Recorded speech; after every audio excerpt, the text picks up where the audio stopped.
விமான நிலையத்துல வெளியில வரைக்க விடியப்பறம் 1:30 முன்பதிவு செய்த விடுதிய கூகுள்ல தேடி பார்த்தேன். 2 கிலோமீட்டர் தூரம் காட்டுச்சுது.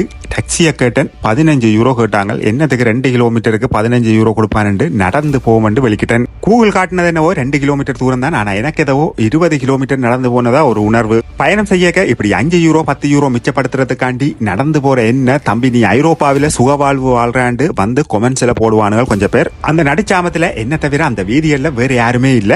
பிரான்ஸ்ல பல நகரங்கள்ல பகல் நேரத்துல கூட டெலிபோனை அடிச்சு பறிக்கிறதுக்கு பல பேர் திரிவானுகள். கூகுளின் உதவியோட 2 கிலோமீட்டர் தூரத்தை 15 நிமிஷத்துல கடந்து விடுதிக்கு வந்து சேர்ந்தேன். வரவேற்பறையில என்ன வரவேற்க ஆரும் இல்ல. நேரம் வேற 1:45 ஆகி இருந்தது. நித்திர வேற கண்ணை கட்டிச்சுது. சில நிமிடங்கள்லயே அம்மனியோரால் வந்தா பேரை கேட்டா 3ஆம் மாடியில 328வது நம்பர் அறையில போய் படுங்கோ, குட் நைட் சொல்லி அனுப்பிவிட்டா. என்னதான் நித்திர கண்ணை கட்டினாலும் நாளைக்கு உங்களுக்கு கதை சொல்றதுக்கு காணொலி வேணும். அதுக்காக ஒரு சின்ன காணொலியை எடுத்து வச்சுட்டு நல்ல நித்திர.